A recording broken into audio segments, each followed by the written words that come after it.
días, les saluda Rodrigo Menéndez, me acompaña Raúl Arceo y Luis Sevilla, como cada semana. ¿Cómo están, mi querido Luis, mi querido Raúl?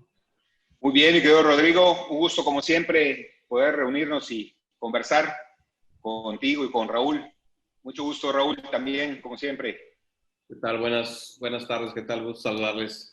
Oye, que me cuenten qué opinión les merece el tema del salario mínimo que acaba de pedir, pues, la 4T que se suba, ¿no? Y los empresarios como que dijeron que no, querían nada más subir el 10, subieron el 15.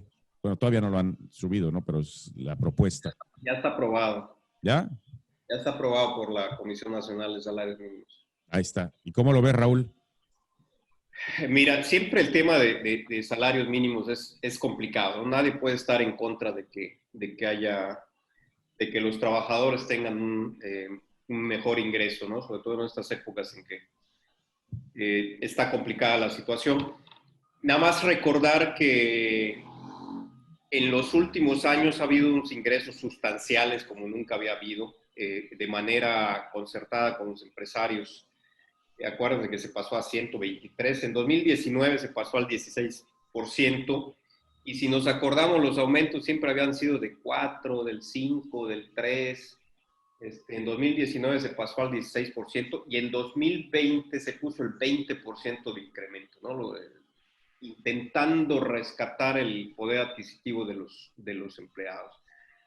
En este momento entiendo que la discrepancia es por la situación, ¿no? Recordemos que la mayoría de los empleados, muy pocos son los que ganan el salario mínimo, ¿sí? Por cuestiones fiscales y por cuestiones de estrategia ante el Seguro Social se determina que se ponen salarios mínimos, pero en la realidad no es.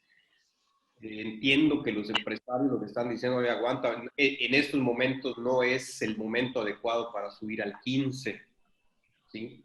Porque muchos negocios van a tronar. Entonces, oye, como estás diciendo, creo que el timing es el malo, ¿no? Porque puedes subir el salario mínimo, pero no en el momento en el que está en medio de la pandemia, y las empresas lo que van a hacer es despedir gente y van a quedarse con menos gente que haga lo mismo, ¿no? Eso es lo que yo creo que pudieran hacer. Hay que recordar que la mayoría de las empresas en México son pequeñas y medianas, uh-huh. ¿Sí? Micros, familiares. Entonces es muy difícil. Esas son las que pagan el salario mínimo, esas son las que apenas se dan abasto. El INEGI dice que en esta pandemia cerraron un poco más de 1 millón de pequeñas y medianas empresas. 1 millón. Coparmex, el señalamiento que hace ahorita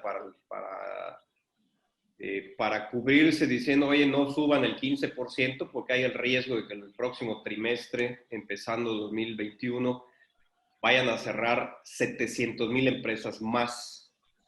Entonces te habla de la magnitud y el impacto que puede tener esta política pública, que repito, es deseable que se mejore la economía, pero lo que es deseable ahorita es que se mantengan los empleos.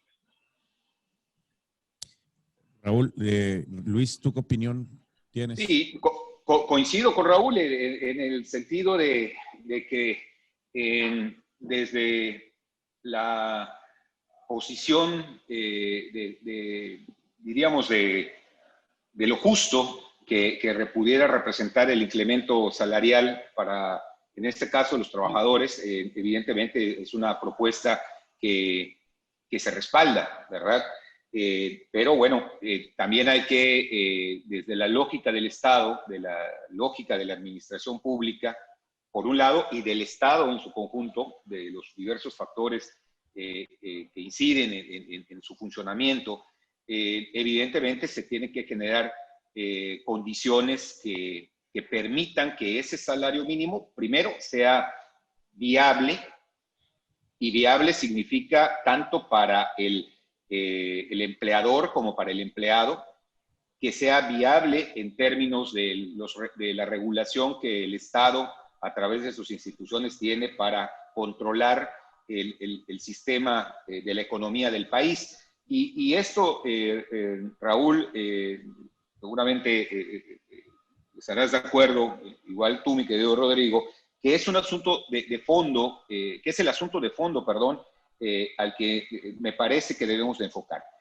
No estaría yo de ninguna manera, diría, en contra de la propuesta del presidente, del gobierno federal, del incremento, el incremento porcentual que planteó, y también pondría yo en la mesa ponernos del lado del empleador, del lado de los empresarios, micros, pequeños y grandes, medianos y grandes, y también hay que comprender la posición que ellos tienen para dar cumplimiento a esta propuesta del Ejecutivo, que tiene un diferencial del 5%, podemos discutir en términos reales qué representa. ¿A qué voy en este sentido? Creo que lo que estamos viendo es una falta de oficio político, y parece ser más una posición populista esta condición que plantea el gobierno federal, porque la discusión, insisto, no es centrarnos si fue el 10% por parte del sector empresarial o el 15% por parte del gobierno federal. De lo que estamos hablando es que hicieron un lado, por parte del gobierno federal, un asunto que se privilegió, si no me equivoco, desde el año 2016, para que a partir de un acuerdo tripartita se planteara con consenso político, con acuerdo económico, desde la perspectiva económica, el incremento que cada año se da y autoriza la Comisión Nacional de Salario Mínimo. ¿Quiénes participan en este acuerdo tripartita? El gobierno, por un lado, que es quien regula el funcionamiento económico, efectivamente, los trabajadores y los empresarios. Y el tema de fondo, creo que es el que valdría la pena revisar, es que precisamente se den esos términos para que el incremento sea viable, su aplicación, y que tenga una mayor repercusión en un mayor número de trabajadores. ¿Qué sucede? Si ya finalmente está en términos prácticos, si ya está autorizado el incremento del 15%, ¿qué es lo que veremos o tendremos que esperar a partir del inicio del próximo año? Uno, ¿qué empresas estarían en condiciones ante la pandemia que estamos viviendo, que ha sido terrible este año, podrán dar respuesta a ese incremento que ya está autorizado? Pueden pasar dos cosas. Uno, o incrementan sus precios de los productos que ofertan para poder pagar ello, y eso genera inflación, o despiden gente por no poder cumplir con esa responsabilidad y se genera el desempleo. Esas son las dos variables que siempre se han cuidado. No es si se da o no el incremento, sino es cuidar por un lado la inflación y por otro lado que no se caiga en este problema que también implica un desatino por parte de la conducción de la economía. Yo creo que ahí está el tema, no esa discusión, la propuesta si es viable o no, perdón, si es buena o no. Lo que tendríamos que discutir es la viabilidad de una propuesta como la que ya autorizó la Comisión. Y el timing, desde luego, porque finalmente pues hay que ver que ese incremento no lo va a dar el gobierno, ese incremento lo va a dar los empleadores, los empresarios. Y que, por cierto, algunos críticos de la 4T pues señalaban ahí que por un lado impulsaban el incremento salarial para los trabajadores, cuando para la burocracia federal no va a haber incrementos, y en algunos casos hasta aguinaldos se le están quitando. Entonces ahí hay una serie de contradicciones que creo que valdría la pena también pues reflexionar y observar de cómo va a evolucionar, ¿no? Antes de seguir, quiero contarles que estoy sumamente triste el día de hoy por el fallecimiento de Gerardo Acevedo Macari, y le mando un abrazo a la familia Acevedo Macari y también a la familia Acevedo Sosa. Un abrazo de verdad muy sentido a Javier Acevedo, a sus hermanos Javier, Lourdes y Maú, y bueno, a su esposa Gilda María y a sus hijos Gerardo y Juan Pablo. Realmente se fue un guerrero, un gran hombre, un gran guerrero, y estoy seguro de esos que Yucatán va a extrañar. Bueno, pero sigamos. También tenemos el caso de Esteban Moctezuma, que se acaba lo acaban de proponer para ser embajador de México ante Estados Unidos. que es la embajada más importante que tiene evidentemente México. Y bueno, creo que con el cambio de gobierno y con, no sé si metidas de pato o no, me dirán ustedes, por parte del gobierno federal, pues bueno, tienen que hacer el cambio urgentemente y quedaría vacante la Secretaría de Educación Pública. Y se han hablado de varios nombres, se escuchan varios nombres. Del que ha sonado más es el del Bester Gordillo, que no sé qué tan viable sea, ¿no? Ni qué tan cierto. Son puros rumores, se dice, se comenta, nada más. Luis Evia, ¿qué opinión tienes al respecto? Pues parece ser que se cumple una de las condiciones de la política, que no hay nada casual, y así se va dando con la solicitud de jubilación anticipada de la actual embajadora, que es la que ha mantenido y llevado la representación del gobierno mexicano ante el gobierno de los Estados Unidos en la ciudad de Washington, evidentemente alineado con la resolución del máximo tribunal de los Estados Unidos validando la elección de John Biden. Y bueno, creo que en ese contexto pues se da, independientemente que pudiera Esteban Moctezuma cumplir con con el perfil y los criterios que el Senado de la República deberá de valorar para su eventual ratificación a la propuesta del Ejecutivo. Y este es un primer punto que salta a la vista, que creo que está asociado con el tema que comentamos anteriormente, que es esa aparente falta de oficio político, porque se adelanta a una pregunta expresa del señor presidente en su conferencia mañanera y anuncia que el próximo embajador va a ser Esteban Moctezuma, y en política el cuidado de las formas y las normas son regla primordial. Y no hay que olvidar que si bien es una propuesta del titular del Poder Ejecutivo, quien ratifica esa propuesta para que se pueda generar el nombramiento formal, legal, es el Senado de la República. Ese parece ser una omisión o un descuido, pero que bueno, nos habla de un asunto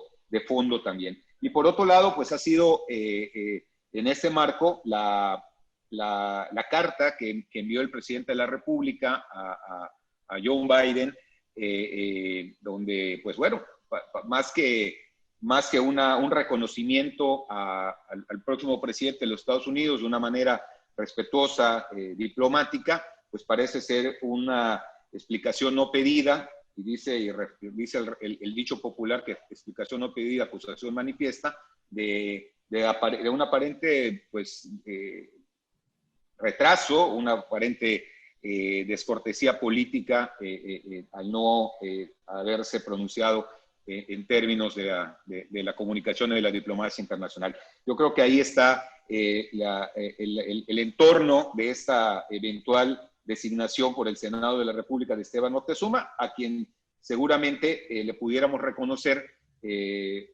varios rasgos positivos para establecer esta relación. Un hombre que conoce, no hay que olvidar que Esteban Moctezuma tuvo la responsabilidad de ser secretario de Gobernación en la administración de Ernesto Zedillo. Es un hombre que conoce el andamiaje institucional, es un hombre que conoce el funcionamiento de las instituciones de la República, que si bien en esa tarea con el presidente Zedillo fue encargado de la política interna, pero bueno, es un hombre que tiene una formación institucional y formal. Y bueno, en el caso de la Secretaría de Educación, para comentar el punto que pones en la mesa, yo pues creo que me pondría en la posición de espera para no especular y esperemos ahí que la decisión que tome el presidente de la República en una secretaría tan importante dentro de dentro de las instituciones de la República, pues nada más y nada menos que es la encargada de los procesos de formación de nuestra niñez y nuestra juventud, pues esté en manos de gente que pues verdaderamente cuide ese activo tan valioso para la República, que son los niños y los jóvenes. Así que yo, en ese sentido, me reservaría esperar la formalidad de un nombramiento, ¿no? Raúl, ¿tú qué opinas antes de que sigamos? Porque Evia obviamente llevó agua para su molino. Nada más habló de Esteban Moctezuma, va a ser el próximo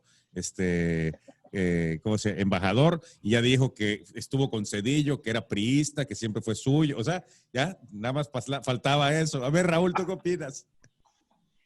Sí, mira, la hemos comentado. Bueno, de entrada, igual sumarme al. Ah, yo pensé que ibas a decir de entrada, pues Esteban también estuvo en el PAN y... A eso le faltó. Pues no, de entrada, sumarme al pésame a la familia de Gerardo. Yo lo conocí, él era director ahorita en funciones del Ayuntamiento de Mérida, director de Gobernación. Y sí batalló mucho con su enfermedad, ¿no? En el sentido pésame igual. De lo que comentas de Esteban Moctezuma, uno, no sé si tenga el perfil para el tema en específico, ¿no? Y también comentarlo, hemos comentado en otros, no sé si en otros programas, pero la conexión que hay de Zedillo López Obrador es muy profunda, ¿no? Muchos funcionarios de la época de Zedillo están con López Obrador, muchos, incluso magistrados están con López Obrador en la época de Zedillo. Entonces hay una conexión muy profunda y también es innegable desde el momento en que López Obrador empezó a armar su plan de gobierno en la campaña, sus propuestas de gobierno, su plan de transformación en la 4T, una de las personas que participaban directamente era Esteban Moctezuma, ¿no? Entonces, desde ese momento, estamos hablando desde la campaña, se veía completamente el lazo que hay con Televisión Azteca, con Grupo Azteca de Ricardo Salinas, ¿no? Y lo ponen en la Secretaría de Educación y la verdad es que en la Secretaría de Educación, pues ahora sí, como decimos, como pasó inédito, le tocó ciertamente una situación muy complicada con esto de la pandemia. No sé si sea el perfil adecuado para la relación con los Estados Unidos, independientemente de la pifia que comenta Luis del tema de las formas, de decir voy a proponer al Senado y que el Senado ratifique, además de lo que comentaron en algún programa de radio, de que hay también formas informales de estar hablando con la gente de Estados Unidos para que también los funcionarios de Estados Unidos den su aval previamente a que pase al Senado, ¿no? Que cuando menos no sea mal visto, no sea vetado por el nuevo gobierno de los Estados Unidos. Respecto digo, yo no sé si tenga el perfil adecuado para esos puestos. Por lo general se han mandado gente de carrera, sobre todo para embajadas tan importantes, pues se manda gente que es personal de carrera, que lleva muchísimos años en el servicio diplomático, estudió para eso. Entonces yo no sé, digo, no dudo de las habilidades, de las competencias, de la capacidad profesional que tenga, pero se requiere gente de carrera para esos puestos, sobre todo para embajadas tan importantes. Respecto a lo que comentas de la Secretaría de Educación, no creo que sea el Bester, pero estoy seguro que va a ser alguien cercano. En estos momentos en que la educación está pasando, bueno, de por sí ya traíamos un rezago importante en